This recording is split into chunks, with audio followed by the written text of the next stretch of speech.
नमस्कार दोस्तों। आज की इस वीडियो में आप सभी का स्वागत है। आई होप आप सभी स्वस्थ होंगे और अच्छे से आप अपने एग्ज़ाम की तैयारी कर रहे होंगे। तो आज की वीडियो है, इसमें हम जो टॉपिक कवर करेंगे वो है थियरीज़ ऑफ इमोशन, संवेग के सिद्धांत। प्रीवियस जो क्लास थी उसमें हमने इमोशन के बारे में पढ़ा था कि जो इमोशन है मतलब एनर्जी ऑफ इन मोशन, वो एक लैटिन वर्ड है इमोवियर, उससे लिया गया है जिसका अर्थ होता है उत्तेजित करना। और साथ में हमने पढ़ा था कि जो जेबी वॉटसन हैं, बिहेवियरिस्ट हैं, उन्होंने 3 प्रकार के इमोशन की बात कही थी। कि 3 प्रकार के इमोशन हैं जो जन्म के साथ ही बच्चे में होते हैं, जिन्हें हमने एक ट्रिक से याद रखा था, फॉल, वो जो है फियर, एंगर और लव। साथ में हमने बात की थी इमोशनल इंटेलिजेंस की। जो इमोशनल इंटेलिजेंस टर्म है उसको यूज़ किया था सॉल्वे एंड जॉन मेयर ने 1990 में। उसके बाद हमने देखा था कि प्रेजेंट टाइम में जो है इमोशनल इंटेलिजेंस को फेमस करने वाले व्यक्ति हैं डेनियल गोलमैन। तो ये तो बात हो गई इमोशन की, संवेग की। और आज की इस वीडियो में हम जो टॉपिक कवर कर रहे हैं वो इसकी थियोरीज हैं। तो जो व्यक्ति इमोशनली मैच्योर या इंटेलिजेंट होगा, वही अपने कॉन्फ्लिक्ट को क्या रिजॉल्व कर पाएगा। इमोशनली मैच्योर होना बहुत ही ज़रूरी होता है, क्योंकि तभी क्या है, हम अपने इमोशंस को कंट्रोल कर पाएंगे, उनमें क्या है, एक बैलेंस बना पाएंगे, सही टाइम पर अपना सही इमोशन निकाल पाएंगे और करेक्ट अमाउंट में उसको बाहर निकाल पाएंगे।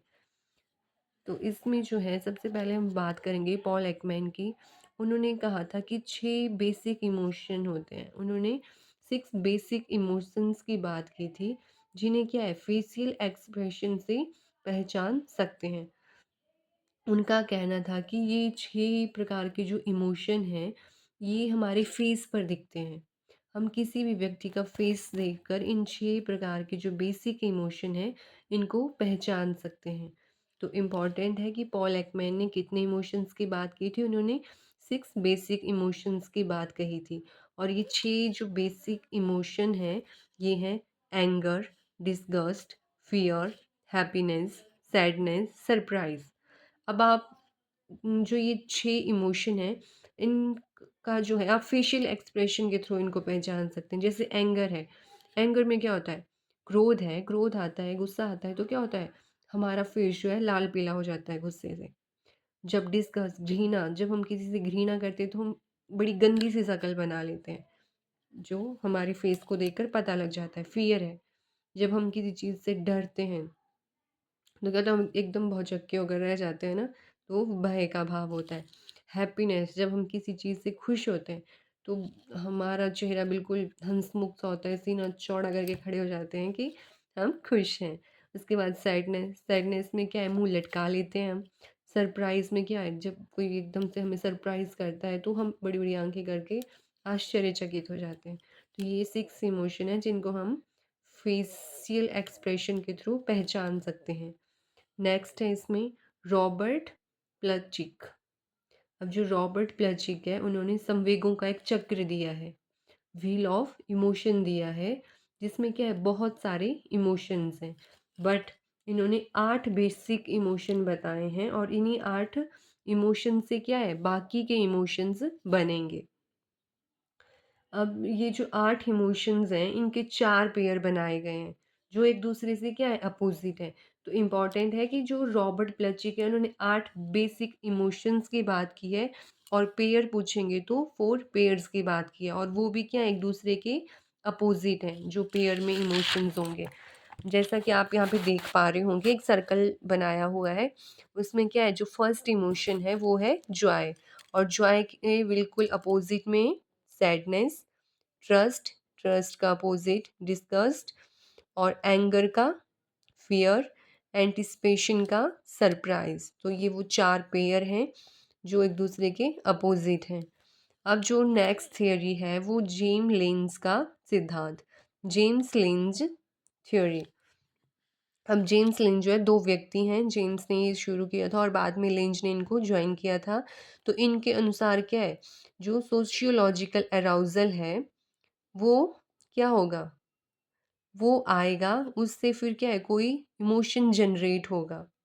संवेग और शारीरिक अनुक्रिया का संबंध कारण एवं प्रभाव से है। मतलब जो इमोशन और ये अराउज़ल है इसका किससे संबंधित है? ये है काउज़ और इफ़ेक्ट से।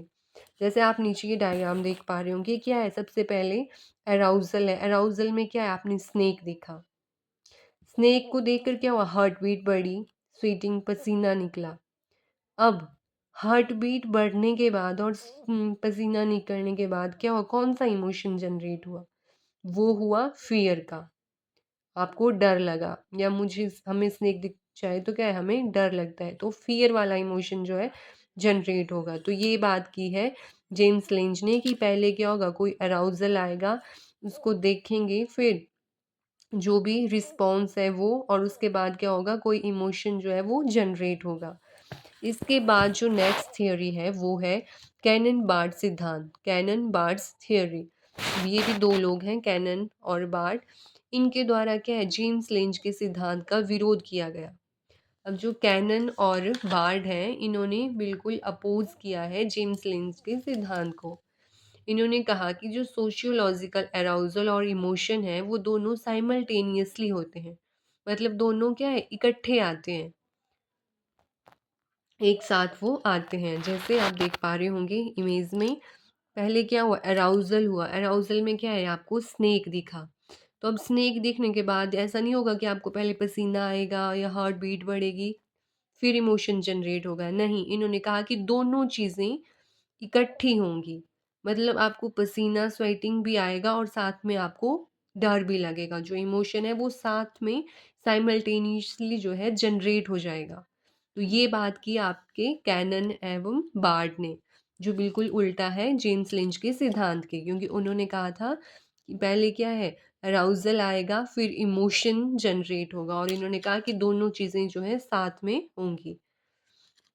इसके बाद हम बात करेंगे स्केचर सिंगर सिद्धांत, स्केचर सिंगर्स थियरी। अब ये भी दो व्यक्ति हैं, इन्होंने जो थियरी दी है उसको टू फैक्टर थियरी भी कहते हैं। इंटेलिजेंस की नहीं, ये इमोशंस की बात कर रहे हैं, तो इन्होंने जो टू फैक्टर थियरी दी है वो किसकी है, इमोशन की, संवेग की, जो दी थी इन्होंने 1950 में। Two factor theory of emotion दी गई है 1950 में।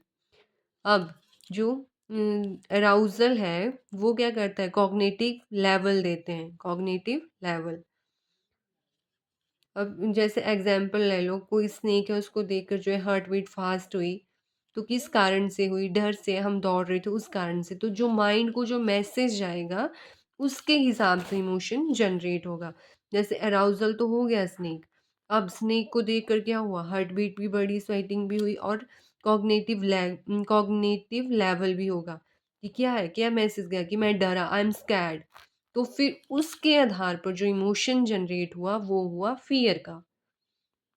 तो ये बात कही है हमारे स्केचर और सिंगर ने कि दोनों क्रियाएँ होंगी, उसके बाद जब कॉग्निटिव लेवल जाएगा उसके बाद इमोशन जनरेट होगा। तो ये था इस थ्योरी के बारे में। नेक्स्ट हम पढ़ेंगे टाइप्स ऑफ इमोशन, ये भी इम्पोर्टेंट है। अब मैकडूगल के अनुसार संवेगों का संबंध मूल प्रवृत्तियों से होता है। मूल प्रवृत्तियां होगी हमारे इंस्टिंक्ट्स।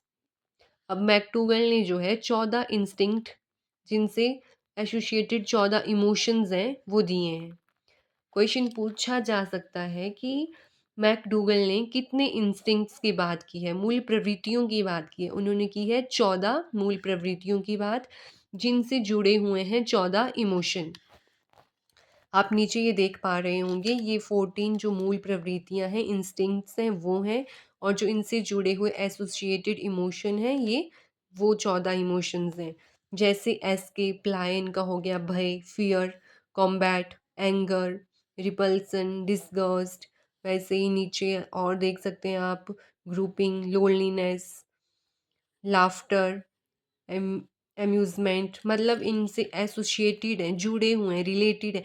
आपको ये 14 इंस्टिंक्ट्स रटने की ज़रूरत नहीं है, लेकिन आपको पता होना चाहिए कि मैकडूगल ने कितने इंस्टिंक्ट्स की बात की और उन 14 मूल प्रवृत्तियों से जुड़े हुए एसोसिएटेड कितने इमोशंस हैं, ये आपको याद होना चाहिए, ये इम्पोर्टेंट है। और इसमें साथ में जो इमोशंस हैं, वो जुड़े होते हैं, रिलेटेड होते हैं किससे? हमारी लर्निंग से, जो हम सीखते हैं उससे, हमारी मोटिवेशन से, हमारी कॉग्निशन से। हमारे इमोशन इन तीनों चीज़ों को क्या करते हैं? प्रभावित करते हैं, इन तीनों पर इनका प्रभाव पड़ता है। चाहे हम सीखेंगे कुछ, चाहे हम प्रेरित होंगे या संज्ञान, दिमाग से संबंधित कोई चीज़ होगी, इमोशंस का प्रभाव जो है पड़ेगा। ये रिलेटेड है इनसे। ये बात तो सबने कही कि इमोशन जो है इन तीनों से रिलेटेड है। ये क्या है, एक दूसरे के ऊपर डिपेंड है। इमोशन लर्निंग के ऊपर भी, मोटिवेशन के ऊपर भी और इमोशन कॉग्निशन के ऊपर भी डिपेंड है। लेकिन एक व्यक्ति हैं जिन्होंने कहा कि इमोशन और कॉग्निशन, ध्यान से सुनिएगा, इमोशन और कॉग्निशन जो है वो इंडिपेंडेंट है। ये बात सिर्फ एक व्यक्ति ने कही थी जिनका नाम भी आपको पता होना चाहिए। ये बात कही थी ज़ेज़ोनिक ने। इनका मानना है कि कॉग्निशन एंड इमोशन इंडिपेंडेंट है। ये सिर्फ इन्होंने कहा था, बाकी सब यही मानते हैं कि ये रिलेटेड हैं, प्रभाव डालते हैं एक दूसरे के ऊपर। तो आपको ये नाम याद होना चाहिए। कई बार क्या होता है, एग्ज़ाम थोड़ा टफ लेवल का हो तो ऐसे क्वेश्चन पूछ लिए जाते हैं, तो आपको ये चीज़ पता होनी चाहिए। तो आज हमने थियरीज़ ऑफ इमोशंस पढ़ी, जिसमें हमने 3-4 थियरीज़ पढ़ी। उसके बाद हमने टाइप्स ऑफ इमोशन में मैक्डोगल के बारे में पढ़ा कि इन्होंने 14 इंस्टिंक्ट्स की बात की थी, जिनसे एसोसिएटेड 14 इमोशंस हैं। फिर हमने बात की कि इमोशन जो है हमारी लर्निंग और मोटिवेशन, कॉग्निशन से जो है डिपेंडेंट है, जुड़ा है, प्रभाव डालता है। लेकिन ज़ेज़ोनिक एक ऐसे व्यक्ति हैं जिन्होंने इस बात को डिनाई किया। उन्होंने कहा कि कॉग्निशन और इमोशन जो है वो इंडिपेंडेंट है। तो आपको ये वीडियो अच्छी लगी हो तो please like, share and subscribe कीजिएगा। और इस टॉपिक से रिलेटेड कोई भी क्वेरी होगी तो आप कमेंट सेक्शन में पूछ सकते हैं।